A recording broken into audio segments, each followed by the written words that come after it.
कल 15 अगस्त को देश के स्वतंत्रता दिवस पर देश के प्रधानमंत्री नरेंद्र मोदी ने लाल किले की प्राचीर से आरएसएस का जिक्र किया। आरएसएस के इस साल 100 साल पूरे हो रहे हैं और इन्हीं 100 सालों को लेकर नरेंद्र मोदी ने मां भारती के सच्चे सपूत आरएसएस वालों को बताया और कहा कि ये विश्व का सबसे बड़ा एनजीओ है। एक हिसाब से पहली बार ये हुआ कि भारत के किसी प्रधानमंत्री ने लाल किले की प्राचीर से आरएसएस का नाम लिया हो।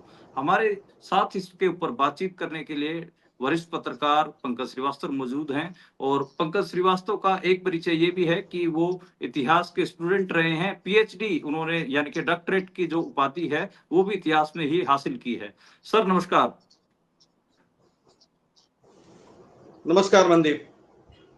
सर कल कल का भाषण आपने सुना होगा नरेंद्र मोदी का, तो वो जिक्र कर रहे थे आरएसएस का और ऐसा लगा जैसे आरएसएस ने ही भारत की आजादी दिलवाई हो। जो स्वतंत्रता आंदोलन है जैसे आरएसएस ने ही लड़ा हो। आप इतिहास के छात्र रहे हैं तो बताइए कि जो उनका भाषण था, खासकर आरएसएस का जो जिक्र किया, उसको आप कैसे देखते हैं? देखिए मनदीप, प्रधानमंत्री मोदी झूठ बोलने का तो रिकॉर्ड तोड़ते ही रहते हैं। इतना झूठ उन्होंने बोला है, इतने वादे किए हैं देश की जनता के साथ बतौर प्रधानमंत्री, उसमें तो वो नाकाम रही हैं। कल उन्होंने इतिहास को भी एक तरह से झूठा बनाने की कोशिश की और इसके साथ साथ देश के तमाम उन शहीदों को भी अपमानित किया है जिन्होंने एक आधुनिक राष्ट्र राज्य के रूप में भारत के निर्माण में अपनी आहुति दी है।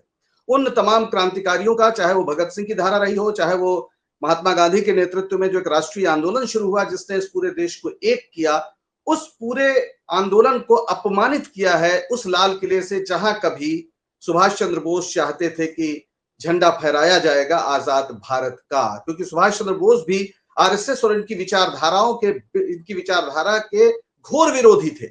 और अगर आप देखें तो स्वतंत्रता आंदोलन, स्वतंत्रता दिवस और जो लाल किला है 15 अगस्त, ये सारा कुछ किस चीज का प्रतीक है? ये एक आधुनिक भारतीय राष्ट्र राज्य का प्रतीक है जिसका आधार है भारत का संविधान। यानी भारत का जो राष्ट्रवाद है वो भारतीय संविधान पर आधारित है। देश तो पहले भी था, भूभाग तो पहले भी थे, तमाम सैकड़ों की तादाद में रियासतें थी। तो सिर्फ भूभाग हो जाने से कोई राष्ट्र नहीं बनता है। आधुनिक राष्ट्र बनता है जब उसका कोई संविधान होता है जिसमें कोई राजा महाराजा के आने जाने से फर्क नहीं पड़ता है कौन शासक है। उसके कुछ मूल्य होते हैं, उसके कुछ उसका झंडा होता है, उसका एक कोर्ट होता है, सब कुछ जो आज हम देख रहे हैं, जो राष्ट्र की अभिव्यक्तियां हैं। और इन समस्त अभिव्यक्तियों के विरुद्ध आरएसएस ने उसी समय आंदोलन शुरू किया, उनको अपमानित किया। तिरंगा जब इस देश ने स्वीकार किया राष्ट्रीय ध्वज के रूप में, तो आरएसएस के लोगों ने बहुत साफ कहा, गुरु गोलवलकर उस समय उनके हुआ करते थे सरसंघ चालक, उन्होंने कहा कि 3 रंग अशुभ होते हैं और ये संयोग से लोग सत्ता में पहुंच गए हैं, लेकिन कभी हिंदू इसको स्वीकार नहीं करेगा। तिरंगे के बारे में इन्होंने कहा। तब सरदार पटेल ने जवाब देते हुए कहा था कि इन्हें ना धर्म के बारे में कुछ मालूम है, ना राजनीति के बारे में कुछ मालूम है। हिंदू धर्म के जो 3 सबसे बड़े देवता हैं वो 3 ब्रह्मा विष्णु महेश, वो 3 ही हैं। इन्होंने महात्मा गांधी की हत्या की जो राष्ट्रपिता है, और राष्ट्रपिता यूं ही नहीं कि उन्हें ऐसे ही कह दिया गया या कहीं उपाधि दी गई। सुभाष चंद्र बोस ने उन्हें राष्ट्रपिता इसलिए कहा कि वो एक उनके आंदोलन के जरिए ही भारतीय राष्ट्र सामने आया था, एक राष्ट्रीय एकजुटता हुई थी। कश्मीर से कन्याकुमारी तक के लोगों का शोक शक्ति बनकर उभरा था, तब ये नया आधुनिक भारत बना था, राष्ट्रीय एक राष्ट्र बना था। और इन सारे लोगों ने न सिर्फ संविधान का अपमान किया, कहा कि संविधान हम कभी नहीं मानेंगे, इसमें मनुस्मृति नहीं है। जिस मनुस्मृति ने हजारों साल तक इस देश के शूद्रों, इस देश के वंचितों, पिछड़ों, स्त्रियों को गुलाम बनाकर रखा, वो नहीं थी संविधान में। इसलिए इन्होंने कहा, बाकायदा जब 26 नवंबर को संविधान आत्मर्पित हुआ तो 29 नवंबर को इनका जो मुखपत्र है 5 जन्य, जिसको अंग्रेजी में ऑर्गेनाइजर है, ऑर्गेनाइजर में बाकायदा लेख लिख के इन्होंने कहा कि इसमें तो मनुस्मृति ही नहीं है, ये तो देश का कुछ है ही नहीं इसमें। इन्होंने संविधान जलाया। इन्होंने जब डॉक्टर अंबेडकर जब इस देश में हिंदू कोड बिल ला रहे तो डॉक्टर अंबेडकर का पुतला फूका जगह जगह, तिरंगे को अपमानित किया, और आज ये बता रहे हैं कि ये आरएसएस वाले देश की सेवा करते हैं। शर्म की बात है। आप इनके पूरे इतिहास को देख लीजिए। 1925 में आरएसएस बना, उससे लेकर 1947 तक एक भी प्रस्ताव भारत की आजादी को लेकर पारित हुआ हो तो बताइए। एक बार भी इन्होंने सड़कों पर तिरंगा लेकर, ये छोड़िए भगवा ध्वज लेकर ही निकले हो और कहा हो अंग्रेजों भारत छोड़ो, एक भी ऐसा आपको इंस्टेंस नहीं मिलेगा। और ये अपने को बता रहे हैं कि भारत माँ की, माँ भारती के सपूत है, शर्म आनी चाहिए इनको। इसमें मैं पंकज जी, आप क्योंकि इतिहास के विद्यार्थी रहे हैं, तो एक मैं घटना याद करवाना चाहूंगा। 7 जुलाई 1939 को, जब कहीं ना कहीं सुभाष चंद्र बोस अपना एक अलग किस्म का रास्ता चुन लिया था, उन्होंने आजाद हिंद फौज भी बनाई उन्होंने, और उससे पहले उन्होंने, बताया जाता है कि गोपाल मुकुंद हुद्दार को भेजा था, जिनको बालाजी हुद्दार भी कहते थे, हेडगेवार के पास। और हेडगेवार उस समय नासिक में थे, नासिक के बाहरी इलाके में थे। एक अमीर उनके दोस्त थे, उनकी हवेली में आराम कर रहे थे। तो हुद्दार ने जब कहा कि आपसे सुभाष चंद्र बोस जी मिलना चाहते हैं और वो कह रहे हैं कि आप भी स्वतंत्रता संग्राम में आइए, तो उन्होंने मना कर दिया था उस समय, उस बैठक में। तो ये भी नहीं है कि उनको कोई बुलाने नहीं बिल्कुल गया, उनको बिल्कुल। बुलाने भी गए, सब स्वतंत्रता आंदोलन नहीं के नहीं लिए नहीं, उनको बुलाने भी। बुलाने की बात ही नहीं है साहब। हेडगेवार तो कांग्रेस में ही थे शुरू में, और वही एक जी व्यक्ति हैं जब वो जेल में गए और आरएसएस से एक तरह से छुट्टी लेके बाद में वो शामिल जेल में गए थे। वो आरएसएस को वो ये चाहते, वो दरअसल जो इतिहास दृष्टि है वो अलग है। वो ये चाहते थे, ये मानते थे कि मुस्लिम जो हैं उन्होंने शासन किया, अब हम शासन करेंगे और इनको अलग कर देंगे। जो द्विराष्ट्रवाद का सिद्धांत था जिन्ना का, उसके पहले सावरकर ने 1937 में अहमदाबाद के हिंदू महासभा के अधिवेशन में बाकायदा कहा था कि भारत में जो हिंदू और मुसलमान है वो दो राष्ट्र हैं, वो साथ नहीं रह सकते। और जब पाकिस्तान का प्रस्ताव पारित हुआ तो बाकायदा इन्होंने, सावरकर ने उसकी बधाई भेजी जिन्ना को और कहा आपने बिल्कुल ठीक किया, आपको कांग्रेस से नहीं बात करनी चाहिए, आपको हमसे बात करनी चाहिए। तो हिंदू और मुसलमान के नाम पर इस देश को विभाजित करने का जो जिन्ना का कॉन्सेप्ट था, वही कॉन्सेप्ट इनका था। अच्छा, एक बात मैं और आपसे कहूं, पूरा आप इतिहास उठा के देख लीजिए, इतने इनके जितने बड़े नेता हैं, गोलवलकर को तो छोड़ ही दीजिए, वो तो हम सब जानते हैं। दीनदयाल उपाध्याय जब आजादी मिली 47 में तो 31 साल के थे, लेकिन एक दिन भी आंदोलन में शामिल नहीं हुए। अटल बिहारी वाजपेयी 42 के आंदोलन में उनके गांव के पास कुछ सत्याग्रह हो रहा था, तो जब वो लोग गिरफ्तार हुए तो इनको भी पकड़ा गया, तो इन्होंने कहा नहीं नहीं हम नहीं है, दूसरे लोग हैं, और बाकायदा इन्होंने माफी मांगी और कहा कि हम नहीं है। एक लीलाधर वाजपेयी इन्हीं के गांव के हुआ करते थे, उनको सजा हुई, और जब तक अटल बिहारी वाजपेयी चुनाव लड़ते रहे और वो जिंदा रहे, वो हर चुनाव में जाके पर्चा बांटते रहे कि कैसे ये मुखबरी की इन्होंने। अटल बिहारी वाजपेयी, लाल कृष्ण आडवाणी, ये भी जवान थे। इन सारे लोगों ने कभी आंदोलन में हिस्सा नहीं लिया, भारत छोड़ो नहीं। अरे मत कहते आप कांग्रेस के साथ, आप अपने स्तर पे कहते। सावरकर तो माफी मांग के 5-5, 6-6 जैसी उन्होंने दया याचिकाएं लिखी हैं, वो कोई भी राष्ट्रवादी व्यक्ति अगर उनको पढ़ ले तो शर्म आएगी। उन्होंने कहा कि हम बहक गए थे, हमको आप अब रिहा करिए तो हम देश के नौजवानों को बिगड़ने से बचा लेंगे और आप जो कहेंगे वही करेंगे। और अंग्रेज चाहते थे कि हिंदू और मुसलमान का विभाजन हो, और सावरकर ने वही किया। जब वो हिंदू महासभा उनके हाथ में आई तो उन्होंने सीधे सीधे भारत को हिंदू मुस्लिम विभाजन में पूरी तरह से जो अंग्रेज चाहते थे उसमें झोंक दिया। और यही नहीं, अंग्रेज तो भारत पे जो शासन करते थे उसको हम ब्रिटिश इंडिया कहते हैं। ब्रिटिश इंडिया को आजादी वो दे रहे थे, साथ में 550 रियासतें थी, तो उनसे कहा उन्होंने आप आजाद होना चाहे आजाद हो जाइए, आपको पूरी आजादी है। लेकिन चूंकि कांग्रेस का राष्ट्रव्यापी आंदोलन था और नीचे से जनता का इतना विद्रोह था, इतना दबाव था कि उनकी हिम्मत नहीं पड़ी, और जहां उन्होंने प्रयास किया वहां सैन्य कार्रवाई की, चाहे हैदराबाद हो चाहे जूनागढ़ हो। और कश्मीर में नहीं किया राजा ने, जब 47 के पहले 15 अगस्त के तो क्या हश्र हुआ वो हम जानते हैं। उसके बाद आज जो समस्या है वो इसीलिए थी कि हरि सिंह नहीं चाहते थे। लेकिन इन लोगों का क्या रोल था, जब त्रावणकोर एक रियासत है दक्षिण की, जब उन्होंने आजादी की घोषणा की, कहा हम आजाद रहेंगे, तो सावरकर ने उन्हें बधाई भेजी और कहा बिल्कुल ठीक कह रहे हैं, क्योंकि आपका शासन तो भगवान पद्मनाभ के अधीन है, वहां पर कौन आ सकता है दूसरा। तो ये भारत के बाल्कनाइजेशन के भी पक्ष में थे, छोटे छोटे टुकड़े में हिंदू राज्य जगह जगह रहे, इससे इनको कोई दिक्कत नहीं थी। और इसीलिए आजाद भारत में भी तमाम हिंदू रियासतों ने, जो पूर्व रियासतें थी, उन्होंने इनको सहयोग दिया, वहीं पर ये पले बढ़े। सबसे ज्यादा वहीं पे मध्य भारत में सबसे ज्यादा इनको सहयोग मिला, जहां तमाम पूर्व रियासतें थी। जितना भी इस देश में तब्दीली आई है उसके खिलाफ ये खड़े हुए हैं, जिसने जनता के पक्ष में कोई भी बात की। जमींदारी उन्मूलन के खिलाफ ये खड़े हुए, हिंदू कोड बिल के खिलाफ हुए, जिन्होंने स्त्रियों को अधिकार दिया पहली बार, और आज ये अपने को राष्ट्रवादी कहते हैं। भारत का प्रधानमंत्री कहता है कि ये मां भारती के सच्चे सपूत है।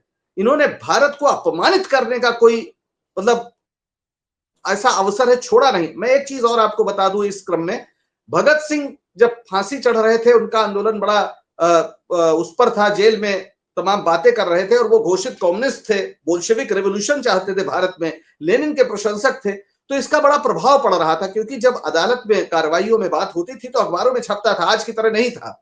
तो जो एक बाला साहब देवरस, इनके बाद में सरसंघ चालक बने, उन्होंने लिखा कि हम लोग भी थोड़ा प्रभावित हो रहे थे कि इस आजादी के आंदोलन में हम लोग भी शामिल हों। तो डॉक्टर हेडगेवार से उन्होंने कहा कि पूछ लिया जाए, फिर हम लोग शामिल होते हैं। तो डॉक्टर हेडगेवार ने 1 हफ्ते तक क्लास ली कि कैसे भगत सिंह के रास्ते पे नहीं जाना है, आजादी की लड़ाई हमें नहीं लड़नी है, इसमें अपना समय अपव्यय नहीं करना है। इन्हें लगता था कि अंग्रेज इस देश से कभी नहीं जाएंगे, इन्हें पूरा यकीन था कि अंग्रेज रहेंगे तो बतौर हिंदू जो हमारी एक मान्यताएं हैं वो कैसे सुरक्षित रहें, कैसे वर्ण व्यवस्था बनी रहे, कैसे मनुस्मृति का सम्मान बना रहे, ये वो लोग थे। और जिस भगवा ध्वज को आज ये उठाते हैं, जिस तरह से ये पेशवा शाही की तमाम तारीफें करते हैं, वो पेशवा शासन क्या था? दलितों को अपने गले में हांडी लटकाकर घूमनी पड़ती थी और कमर में झाड़ू बांध के घूमना पड़ता था, और ये आज वही चाहते हैं। और इस तरह से इन्होंने लाल किले पे अपमानित किया। हालांकि वजह उसकी बहुत साफ है कि आरएसएस चाहता है कि उसका अध्यक्ष बने और प्रधानमंत्री मोदी चाहते हैं उनका अध्यक्ष बने भारतीय जनता पार्टी में। तो आरएसएस के लोगों को, आम कार्यकर्ताओं को वो संदेश दे रहे हैं कि नहीं नहीं नहीं, हम आपके साथ हैं। तो उनका आंतरिक भी मसला है, लेकिन अपने 11वें साल के अपने जो शासन के बाद अगर उन्हें याद आई आरएसएस की लाल किले से इस बात की घोषणा करने की, तो ये बहुत ही अपमानजनक है हमारे स्वतंत्रता आंदोलन का और तमाम शहीदों का अपमान है। जी।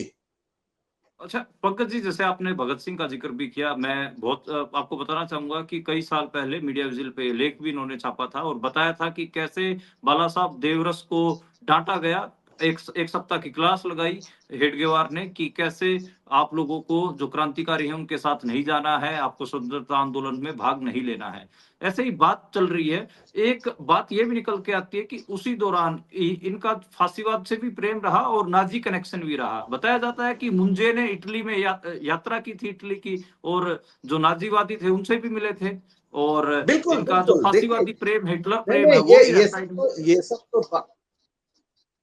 ये सब तो इनकी लिखी पढ़ी बातें हैं। गोलवलकर की जो किताब है, जो बाद में, अब तो वो जल्दी दिखाते नहीं, जिसमें we and our nationhood define और बंच ऑफ थॉट्स, इस सब में इस सब का उल्लेख है, हिटलर की प्रशंसा कि जिस तरह हिटलर ने यहूदियों के साथ किया वैसे ही भारत में हमारे सामने भी एक सीधे सीधे मुसलमानों के खिलाफ करना है। मुसलमान, ईसाई और कम्युनिस्ट, इनको इन्होंने अपना दुश्मन घोषित किया, कहा कि ये देश के दुश्मन है। और मुंजे, जब आजादी का आंदोलन चल रहा था तो बीएस मुंजे को बाकायदा मुसोलिनी के पास भेजा गया, इटली, और वहीं से ये जो इनकी ड्रेस है, वहां पर एक ब्लैक शर्ट मूवमेंट चलता था, जो उनकी ड्रेसेस थी उसको यहाँ पर उन्होंने, आप ये भारतीय संस्कृति की बात करते हैं तो हाफ पैंट और शर्ट, ये कहां भारतीय संस्कृति में था? उस समय तो पूरा देश सूत काट के पहन रहा था, भारतीय परिवेश विदेशी वस्त्रों का बहिष्कार कर रहा था, और ये हाफ पैंट और शर्ट पहनकर यहाँ पर खड़े थे, डंडा लेकर, किसके पक्ष में? अंग्रेजों के पक्ष में। जब सन 42 का पूरा माहौल चल रहा था और जब द्वितीय विश्व युद्ध भी चल रहा था, तो बाकायदा सावरकर वादियों ने और आरएसएस वालों ने कैंप लगवाए कि अंग्रेजी सेना में भर्ती हो जाओ। और उस सेना को किससे लड़ना था? सुभाष चंद्र बोस से लड़ना था। सुभाष चंद्र बोस आजाद हिंद फौज के साथ जब भारत की ओर बढ़ रहे थे, तो बाकायदा ये अंग्रेजी सेना में भर्ती कर रहे थे कि हम मुकाबला करेंगे। और ये सिर्फ ऐसे ही मैं नहीं कह रहा हूं, बाकायदा जो उस समय इनके प्रातः स्मरणीय है, श्यामा प्रसाद मुखर्जी, वो बंगाल की फजलुल हक सरकार में मंत्री थे जिसमें मुस्लिम लीग भी थी। इन लोगों ने, श्यामा प्रसाद मुखर्जी ने अंग्रेज गवर्नर के सामने पूरी कार्य योजना पेश की कि कैसे भारत छोड़ो आंदोलन को और ये सुभाष बोस का जो इधर आगमन है, इन सबको कैसे हम रोक सकते हैं। ये इनकी भूमिका है। तो 15 अगस्त तो चाहे वो लाल किले पर तिरंगा फहराना हो, चाहे भारत का संविधान हो, इससे इनका क्या लेना देना?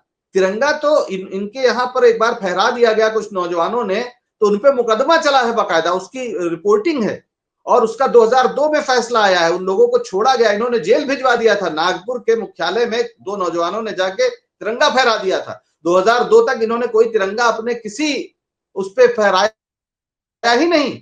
जबकि 15 अगस्त और 26 जनवरी को तो देश का हर घर इस बात के लिए आजाद था, हर संस्था आजाद थी कि वो तिरंगा फहराए। तिरंगा फहराने के कुछ नियम थे, आज की तरह नहीं था कि आप कभी भी फहराएं, कुछ नियम थे। लेकिन राष्ट्रीय दिवसों पर तो तिरंगा हमेशा फहराया जाता था, पर इन्होंने कभी नहीं फहराया। और ये पूरी तरीके से भारतीय राष्ट्रीय आंदोलन से विकसित हुए जो मूल्य हैं, इसीलिए बार बार ये संविधान की प्रस्तावना पर, संविधान पर चोट करते हैं, क्योंकि ये उसको बर्दाश्त नहीं करते हैं। इनके उसमें बाकायदा इनका एक जो इनका अपना डॉक्यूमेंट है उसमें सारी चीजें लिखी हुई हैं कि भारतीय संविधान हमारा संविधान नहीं है। और आज ये संविधान की शपथ इस देश के करोड़ों लोगों को बेवकूफ बनाने के लिए सिर्फ कर रहे हैं, इनकी कोई आस्था उस पर नहीं है। और लाल किले से जो प्रधानमंत्री ने बोला है, ये हमारे राष्ट्रीय आंदोलन का अपमान है। महात्मा गांधी को एक बार से फिर इन्होंने चुनौती दी है। नाथूराम गोडसे भी आरएसएस से ही निकला था, इस बात को भूलिए नहीं। सावरकर मैं का शिष्य था और इसी सावरकर बात भी पर आ रहा था। नाथूराम गोडसे के साथ इस षड्यंत्र में शामिल पाए गए थे। मुकदमा चला था बाकायदा उन पर। एक गवाह मैं था, इसी दूसरा बात पर आ गवाह रहा उसकी था। पूरक गवाह नहीं था, इसलिए संदेह का लाभ मिला उन्हें। मैं पंकज जी क्या इसी कह रहे बात हैं? पर आ रहा था। बिल्कुल, जब भारत आजाद होता है और आजादी के जो नायक थे सरदार पटेल उस समय गृह मंत्री थे, 1950 में उन्होंने आरएसएस के ऊपर बैन लगाया। वो क्या किस्सा है पूरा, और क्या गांधी की हत्या में भी आरएसएस का कोई 50 में 50 में नहीं लगाया, उसके पहले लगाया। मैं आपको बता दूं, नाथूराम गोडसे ने 4-5 बार पहले भी मारने का प्रयास किया था, वो सब डॉक्यूमेंटेड है, पकड़ा भी गया था, लेकिन अंतिम प्रयास में वो सफल हुआ। तो महात्मा गांधी के सारे विचारों से, जिस तरह से देश बन रहा था उससे, ये सब पहले से उनकी हत्या करना चाहते थे।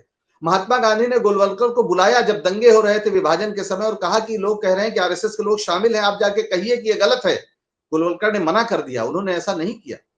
और जब गोडसे पकड़ा गया तो इन लोगों को बचाने के लिए इन्होंने साफ कहा कि नहीं नहीं, हम लोग, हमसे क्या मतलब है। आरएसएस ने महात्मा गांधी की हत्या के बाद मिठाई बांटी। ये सरदार पटेल का पत्र है बाकायदा गोलवलकर को, जब इन्होंने कहा कि हम लोगों पे बैन हटाइए। महात्मा गांधी की हत्या के बाद आरएसएस पे बैन लग गया 48 में ही। तो जब इन्होंने कहा कि आप बैन हटाइए, तो उन्होंने लिखा कि आप लोगों ने महात्मा गांधी की हत्या के बाद बाकायदा जो है वो मिठाई बांटी है, इससे ज्यादा शर्मनाक बात क्या हो सकती है। सरदार पटेल ने कहा कि आरएसएस के और हिंदू महासभा का जो उग्र तबका है उसके बनाए माहौल की वजह से महात्मा गांधी की हत्या हुई। अब जाहिर है कोई संगठन प्रस्ताव पारित करके तो हत्या करेगा नहीं, इसलिए ये कहते हैं कि हमारा संगठन का क्या लेना देना। लेकिन जब गोपाल गोडसे, नाथूराम का भाई, जब जेल से छूटा 1993 में, उसने फ्रंटलाइन को बकायदा इंटरव्यू दिया, कहा कि हम दोनों भाइयों ने कभी आरएसएस नहीं छोड़ी थी। उस समय आडवाणी जी कह रहे थे कि नहीं नहीं उसका कोई लेना देना नहीं, बड़ा नाराज था। उसने कहा हम लोगों ने तो इनको बचाने के लिए कहा कि हम उनके उसमें नहीं है। और सावरकर, जिनको ये भारत रत्न देना चाहते हैं, पहले अदालत ने उन्हें संदेह का लाभ दिया क्योंकि एक ही गवाह था और उसकी पूरक गवाही नहीं थी।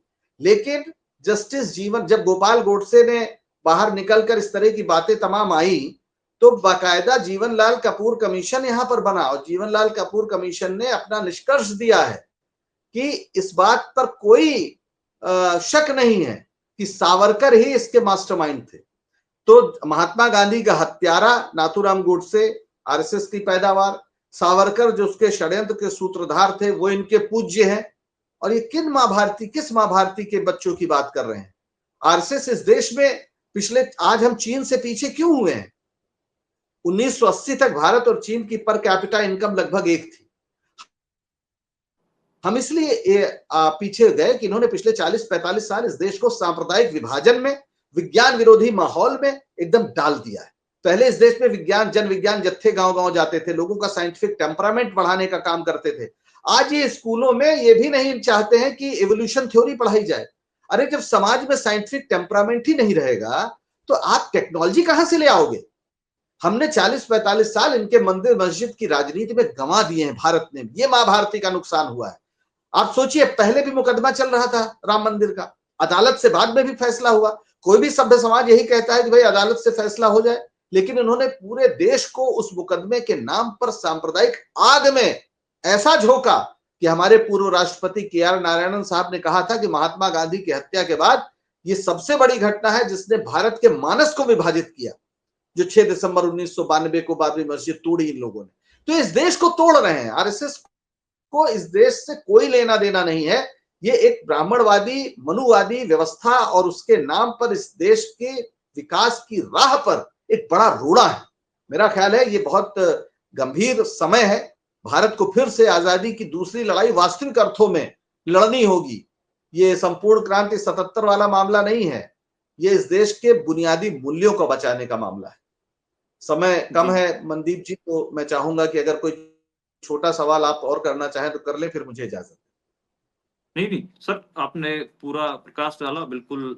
आपने जो पूरा घटनाक्रम है, चाहे आज़ादी के आंदोलन का हो या फिर उसके बाद के भी जो वर्ष हैं, राम मंदिर आंदोलन की बात, वो सारी आपने कही, आपका शुक्रिया।